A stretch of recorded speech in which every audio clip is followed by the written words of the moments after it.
In today's video, we're going to be taking a look at a common phenomenon here in New Jersey, and maybe even where you live, road rage. Let's do an analysis, and then afterwards we'll take a look at some research.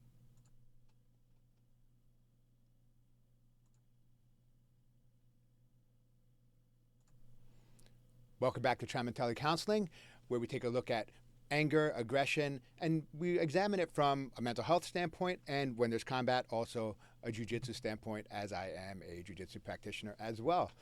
Today we have three really short videos. I wanted to show you guys a couple of examples of road rage, in particular some interactions between drivers that really kind of get out of hand, and one that ends up pretty funny. So without further ado, let's just jump into the first video.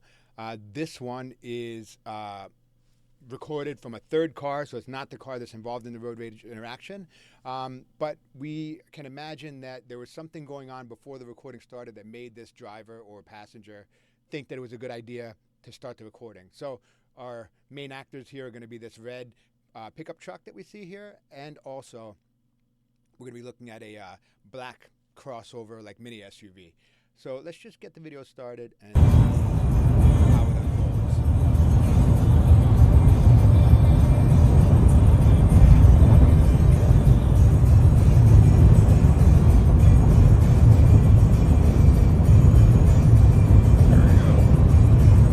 Red pickup is making some moves here. Not sure what that is. Unless they're just getting at the side, I'm gonna flip them off. Oh, there you go. So this first interaction, it's not clear to me whether this was a sort of an attempted sideswipe. It would seem like a pretty extreme choice to make here, or the person just in the black SUV sped up to try to prevent this person from getting in. But, you know, these two drivers are for sure interacting aggressively here. Red pickup truck Oh, goodness. back behind. And now we can start to see like the intensity, a more drastic lane change here. So these pickups are not known for handling very well at speed. Oh, yeah, there they go. And there we have it.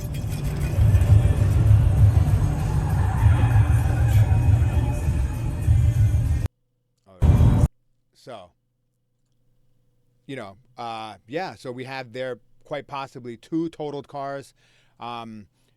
You know, I don't know what was going on in the driver's mind, but I can probably guess that the person was late, maybe speeding, didn't like that the other driver prevented them from getting where they wanted to go or getting into the lane, and decided to, you know, show them and kind of zip around. But, you know, we see here that choice actually totally undermined the goal of getting where they needed to go on time and with a car that's in one piece. So, again, road rage. Anger generally distorts the perception, makes you make bad choices. We'll come back to that in a second. Now, this next video here, I find just personally very funny, mainly because of the narration. So I'm actually not going to say a word for this 40-second video here. I'm going to let the narrator tell it like she sees it. I just find it hilarious the way she talks. So here we go. Oh my god, he did that just to cut in front and stop. Oh my god, look at this motherfucker. I'm fucking dead. Oh shit. He said get the fuck out. Oh my god. Oh hell. Oh shit. You guys, this is awesome. Oh, he rolled down the window. Oh. Oh, he spit at him. Oh, hit his car! Oh, sh**. Oh my god!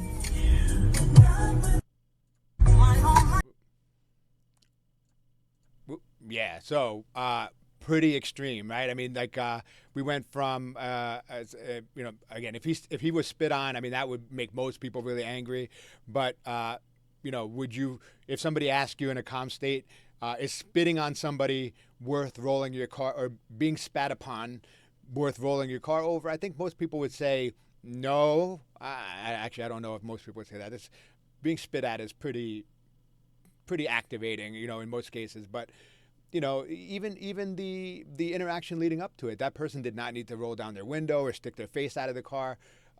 So we had a situation that totally got out of control. And again, probably led to a totaled car. I mean, rolling your car is going to damage it pretty extensively. It's not just going to be cosmetic. I mean, it's going to break some windows and probably twist the frame or something. But that really spun out of control in a hurry. Now, this last one is more comedic than anything. I do hope it's real and not staged in some way. But let's just take a listen, and we see how somebody says something ridiculous in anger and quickly realizes that he was being irrational. What the fuck is wrong with you? Get in your car, dude. Get in your car! I'm in my car. That's fair. That's fair. Can you get in your car? No. Will you call the cops? Yeah. Perfect. There's so much that's extreme with this video, right? Like there's wailing, screaming, that kind of like barbarian death yell. What the hell is wrong with you?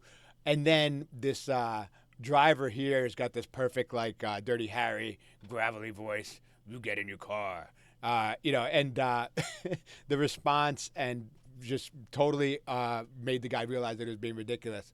But again, even in this video, you see him digging in. You get in your car. He goes, no. Why? I mean, what is the intended outcome here, right? So with anger management, especially road rage, we have to ask ourselves what we're actually trying to do here and whether it's even possible. In a road rage situation, when you're having this sort of conflict with another driver, you're not going to correct their driving if they drive poorly. You're not going to. It's very unlikely that you're going to have a sort of satisfying resolution where the other person walks away and is aware that they've made a mistake. In most cases, the person's just going to dig in and defend themselves. So there's just very little value in engaging with other drivers, even ones that are driving like total shitheads, right? What I did was I became curious. Anger management is something that I do for a living, and road rage is a big part of that. But I wanted to see what the research showed us about this. And I found a couple of studies that I think are really useful to think about, right? So this first one talks a little bit about kind of what goes on inside a person when they're angry. And this is a study that was published in 2022 in the Current Psychology, I guess that's a journal. And the important thing here is where it says, at the cognitive level, our review that anger is associated with excessive attention to anger-related stimuli and impulsivity. So basically what that's saying is, when we become angry, we sort of laser focus on the stimulus that created the anger to the exclusion of other things, right? So if we think about a road rage situation, we become really incredibly concerned with what the other driver did that annoyed us, and we stop thinking about our own personal safety, our own goals, and that kind of stuff. And so it makes us make decisions that actually we later regret, right? Or that later become really costly because we're not thinking very clearly about it. This is important to remember because, as I say in most of my videos, anger is a perceptual disturbance. It distorts your awareness of reality and creates incentives to make bad decisions. Another article that I found is this one here from the Journal of Sociology. This was conducted in Australia. And the relevant piece here is that road rage was represented as a response to the stresses of urban living, not only driving in a crowded road system, but also the pressures exerted by such factors as a competitive work environment and a lack of time. A strong gender and social class difference was noted in the ways in which the interviewees described their emotional responses to driving frustrations. And this is another big element. Something that we sometimes need to be more aware about is the way our brains can filter out information that is not new or changing, right? So our brains we only have so much like bandwidth to notice the world. And when there are things that are just sort of always present, they can fade into the background of our awareness, right? So, a classic example that I like to use is smell. If you've ever been to visit a friend and you go to their home and you notice their house smells like them, right? It smells like whatever food they make or, their cologne or whatever. Now, when you walk in, you become really aware of that because it's new to you. But the person living there doesn't smell that, right? It just kind of gets filtered into the background. And they may notice it if they consciously try to, but it might be difficult, right? Like even, I'm sure my home has a smell that is mine and, so does yours. Well, our brains do this with all kinds of stimuli, including things like stress, right? So if you have a stressful job or you have a conflictual marriage that's just sort of always there, that is present and it's raising your level of arousal, but it's not something that you're going to be totally conscious of. What you are conscious of is this idea or this like latest thing that happened that made you mad. So the person who cut you off in traffic or that thing that your spouse said to you that you didn't like. And so that's why a lot of the work that I do initially with anger management is to sort of raise the awareness about how anger rises gradually.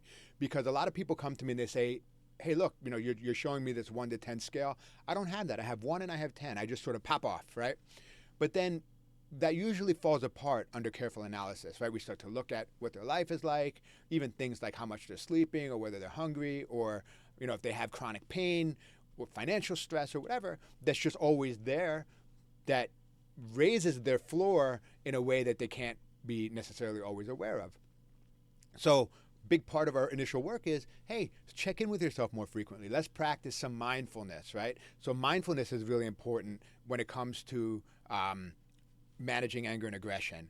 But then on top of that, we're going to add in some actual techniques and strategies to resolve some of the ways that you think about anger in the world so that you don't get angry in the first place. So road rage is actually a really extreme example because when we misbehave on the roads, we're driving a several thousand-pound vehicle, and that can be deadly in a hurry. And we want to make sure that when we're driving and we have such awesome responsibility of driving this heavy metal vehicle that could kill multiple people, we want to have a cool head and really make great decisions. And keep in mind that there's really, very few examples that aren't super extreme that I can think of that make it worth engaging aggressively with other drivers. Okay, so I hope this was an interesting video for you guys. We saw some pretty bananas interactions on the roads. My next video will probably be about Black Friday. I'm anxiously awaiting all of the crazy Black Friday videos as it is Black Friday right now as I record this. So hopefully we'll take a look at that and some of the factors that go into that. As usual, please like, share, and subscribe to this video. Tell your friends about me. If you are in New Jersey and you need counseling, check me out. Tramontelli Counseling. My website is www.njangermanagement.com. I'd love to help you out with your problems. And if you need even just general counseling, couples therapy, I do it all. So check me out, reach out, and I'll see you guys next week.